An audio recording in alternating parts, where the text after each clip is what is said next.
बिस्मिल्लाहिर्रहमानिर्रहीम। अस्सलाम वालेकुम माय यूट्यूब फैमिली। उम्मीद करती हूँ आप सब ठीक होंगे। मैं आप सबको वेलकम करती हूँ अपने चैनल इकरा के खाने में। तो आज जो मैं आपके साथ रेसिपी शेयर करने जा रही हूँ वो है कच्ची कैरी का शरबत। आपको पता है कि ये लूज़ से बचाता है और गर्मियों का बेस्ट तोड़ है। ये रेसिपी आपको ज़रूर पसंद आने वाली है। तो चलें आए बिना टाइम वेस्ट के हम रेसिपी स्टार्ट करते हैं। तो मैंने सिर्फ 5 अदद कैरी से 8 गिलास बनाए थे। तो ये इतनी इजी है ना बनाना इसको कि आप इजीली बना सकते हैं अगर आप बिगनर भी हैं तो। सबसे पहले तो आपने 5 अदद कैरी को लेकर मैंने 2 गिलास पानी में इसे पकने के लिए रख दिया था लगभग 15 मिनट के लिए। तो सबसे पहले तो हम इसे बॉईल कर लेंगे हाई फ्लेम पे। यहाँ पे इसे बॉईल आना शुरू हो चुका था। तो अब हम अपने 15 मिनट कंप्लीट कर लेंगे। तो 15 मिनट बाद आप चेक कर सकते हैं कि हमारी जो कैरी है फुली सॉफ्ट हो चुकी थी। तो अब हम इसे निकाल लेंगे एक प्लेट पे और इसे मुकम्मल तौर पर आपने ठंडा कर लेना है क्योंकि गरम गरम इसे हाथ भी नहीं लगाया जा सकेगा। तो ये फुल गरम है इस वक्त। पहले हम इसे ठंडा कर लेंगे, इसके बाद हम इसे पील ऑफ करेंगे। तो यहाँ पे मैंने सिर्फ आपको एक आम को करते हुए दिखाया था। यहाँ पे आप चेक करें कि कितना सॉफ्ट इसका छिलका खुद ब खुद उतर रहा है क्योंकि हमने इसे 15 मिनट कुक जो किया था।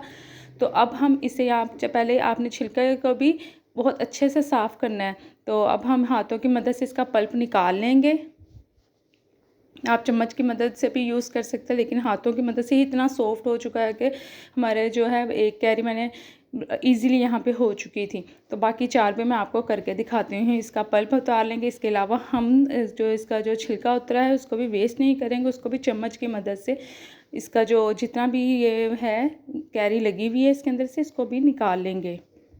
तो आप चेक करें कि छिलके से भी कितनी ज़्यादा कैरी उतरी है। तो आपने कोई भी चीज़ इसकी जो है वेस्ट नहीं करनी।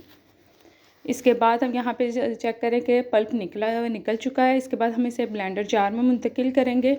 अगर आप इसे स्टोर नहीं कर सकते इसे आप फ़ौरन बना के पी सकते हैं, लेकिन अगर आप स्टोर करना चाहते हैं तो इंशाल्लाह वो भी रेसिपी मैं जल्द अज जल्द शेयर करूँगी।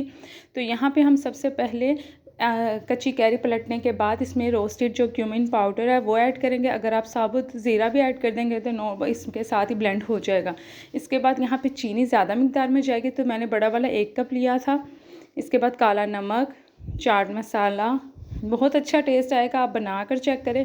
तो इन सब चीज़ों का आपने अच्छे से ब्लेंड कर लेना। ब्लेंड बहुत अच्छे से करना है। मैं आपको कह रही हूँ कि जब आप ज़्यादा अच्छे से ब्लेंड करेंगे तो आपका जो है वो जूस आपका जो ड्रिंक बनकर रेडी होगा वो उसमें जितने भी क्रिस्टल्स आम के जो रेशे हैं वो नज़र नहीं आने चाहिए।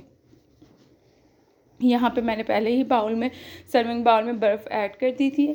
तो इसके बाद हम अपना इसमें जो ड्रिंक तैयार कर रहे हैं वो इसमें ही प्रिपेयर करेंगे। तो इसके बाद मैंने यहाँ पे पानी ऐड कर दिया था। इन सब चीज़ों का आपने अच्छे से मिक्स कर लेना है। माशाल्लाह से लुक चेक करें। और इसके बाद जब आप अच्छे से मिक्स करते रहेंगे, अगर आपको लगे कि यहाँ पे आपके जो आम अच्छे से ब्लेंड नहीं हुए तो आप इन सब चीज़ों को दोबारा से डाल के भी ब्लेंड कर सकते हैं। तो यहाँ पे मेरे जूस चेक करें कितना ज़्यादा बना था। सॉरी जूस नहीं, ये पानी वाला जो होता है वो शरबत ही कहलाता है।